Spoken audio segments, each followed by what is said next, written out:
प्रिय विद्यार्थियों नमस्कार।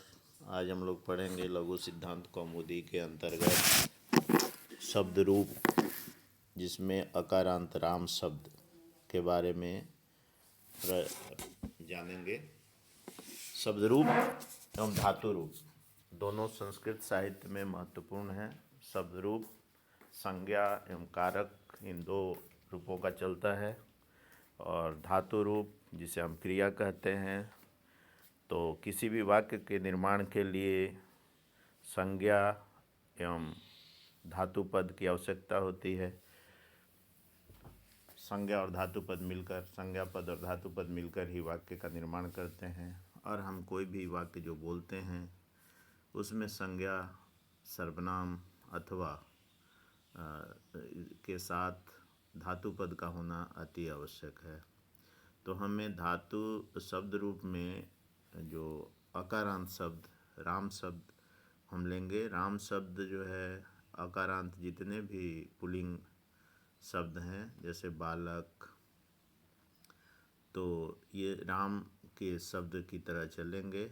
इसमें 7 विभक्तियाँ होती है, 7 विभक्तियाँ और एक संबोधन होता है। तो कुल 8 रूप होते हैं। तो 7 विभक्तियों का ही है। 8वां रूप प्रथम विभक्ति जो संबोधन है, प्रथमा विभक्ति में वो चल जाता है। तो अब देखें राम शब्द को। राम प्रथमा विभक्ति में है। राम रामौ रामा, राम रामौ रामा। द्वितीय विभक्ति है रामम रामौ रामान, रामम रामौ रामान। तृतीय विभक्ति है रामेण रामाभ्याम रामई, रामेण रामाभ्याम रामई। तृतीय विभक्ति।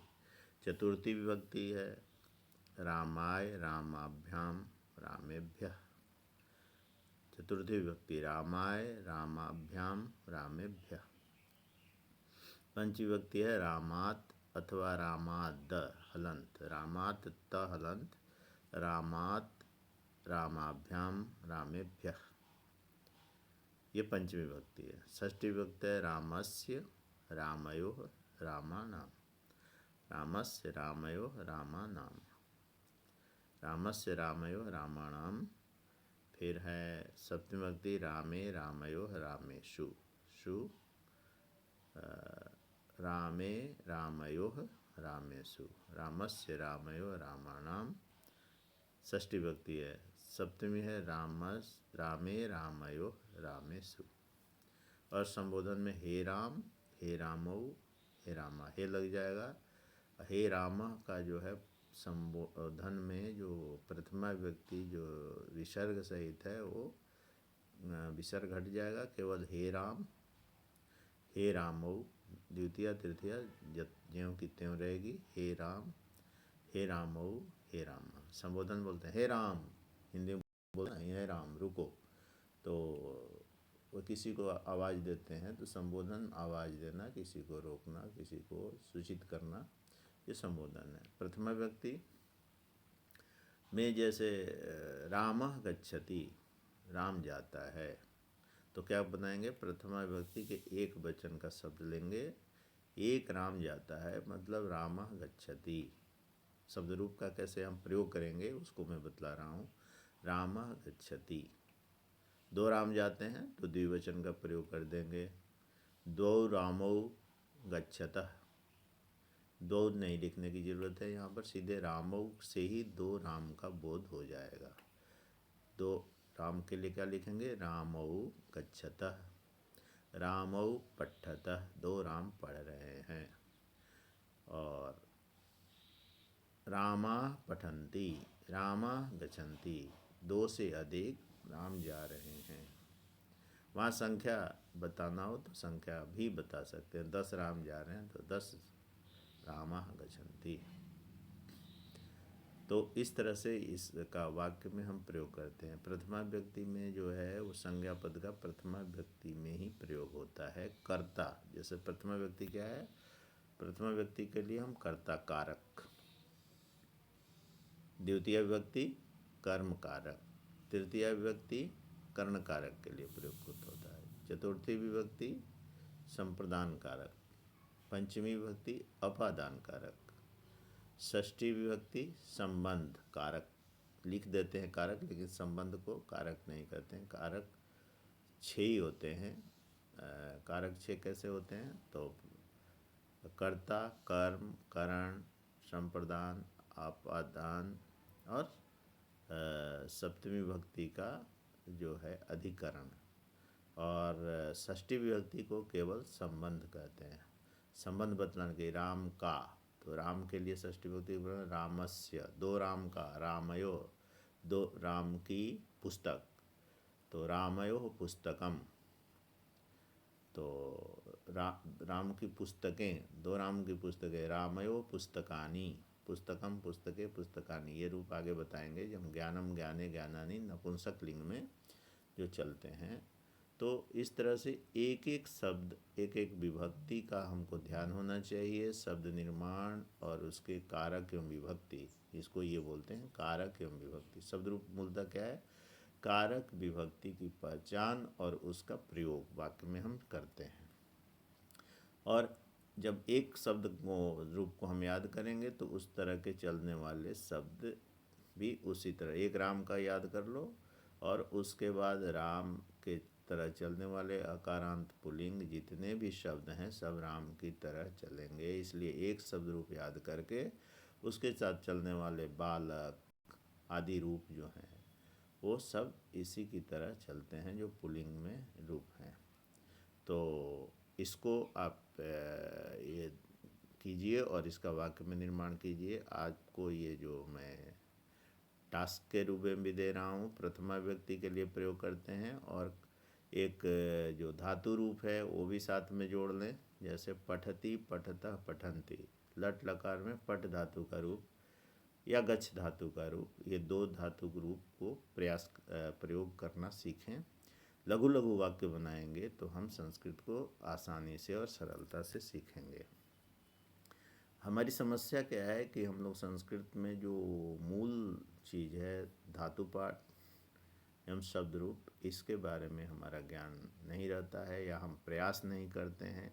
नहीं तो संस्कृत अत्यंत सरल एवं सुकर भाषा है और इसको हमें अपने प्रयोग में लेना चाहिए, और धीरे धीरे ही यदि हम आगे बढ़ें तो हमारे पास एक विशाल भंडार हो जाता है शब्द रूप का। पहले राम शब्द का रूप याद करने की चेष्टा करें, फिर हम लता शब्द के रूप को लेंगे और उसको भी हम प्रयोग करेंगे। तो पहले राम शब्द के जो शब्द रूप है जो कारक विभक्ति सहित है, प्रथमा विभक्ति है राम, रामौ, रामा, द्वितीय विभक्ति है रामम, रामौ, रामान, तृतीय विभक्ति है रामेण, रामाभ्याम, रामई, चतुर्थी विभक्ति है रामाय, रामाभ्याम, रामेभ्यः, पंचविभक्ति है रामात, रामेभ्यम, रामाभ्याम, रामेभ्यः, षष्ठी विभक्ति है रामस्य, रामयोः, रामाणाम, सप्तमी विभक्ति है रामे, रामयोः, रामेषु, और संबोधन है हे राम, हे रामौ, हे रामाः। और इसमें प्रथमा विभक्ति का केवल मैं प्रयोग आज बता रहा हूँ। इस प्रयोग को हम करें जैसे, और धातु पाठ में केवल लट लकार, पठती, पठता, पठन्ति, पठसी, पठता, पठता, पठामि, पठावः, पठामः। तो इसमें से प्रथमा विभक्ति और प्रथम पुरुष जो लट लकार का है उसका प्रयोग करना सीखें। रामः पठति, रामः पठति क्या अर्थ हुआ? राम एक राम पढ़ता है। रामौ पठता, द्विवचन का यहाँ और उसके द्विवचन को उठा लेंगे, पठती, पढ़ता, पठन्ति, तो रामौ प्रथमा विभक्ति का द्विवचन, रामौ पठता, राम पढ़, दो राम पढ़ते हैं। रामा पठन्ति, दो से अधिक राम पढ़ते हैं, रामा पठन्ति। तो आज इतना ही प्रयोग करना सीखें, फिर हम कर्म कारक के प्रयोग, कर्ता ने कर्म को करण से मतलब द्वारा, और संप्रदान को के लिए ये चिन्ह है, और अपादान से बिलगाव के लिए, जैसे पेड़ से पत्ते गिरते हैं, पेड़ से पत्ते गिरना, पेड़ से पत्ते अलग होते हैं। घर से जाता है, घर से किसी व्यक्ति का जाना उसका बिलगाव का सूचक है। संबंध में राम का, एक राम का, दो राम का, बहुत सारे राम का, जैसे राम की पुस्तक, रामस्य पुस्तकम, और अधिकरण में पर, जैसे घर में है तो गृहे अस्ति, और पेड़ पर हैं तो वृक्षे अस्ति। तो वृक्षे वानराः वृक्षे सन्ति, ऐसे प्रयोग करते हैं।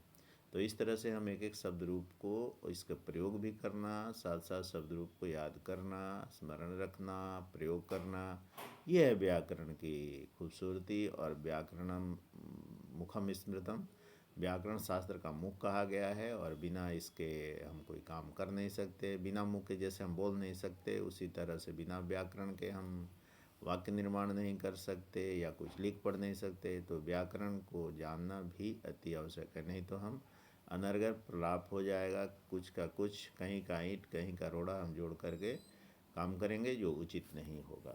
तो विद्यार्थियों, छात्रों, हमारा ऑनलाइन क्लास का ये क्लासेज चल रहे हैं। आपको चूँकि हमारा फेस टू फेस इंटरेक्शन नहीं हो रहा है, तो ऐसे में आपको जो है एक तरफा संवाद चल रहा है, तो आप ध्यान करते रहें। जो आपको असाइनमेंट दिया जा रहा है उसको भी तैयार करें, प्रश्न बताया जा रहा है उसको तैयार करें।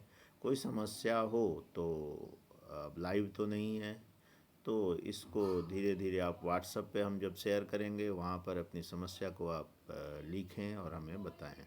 धन्यवाद, नमस्कार।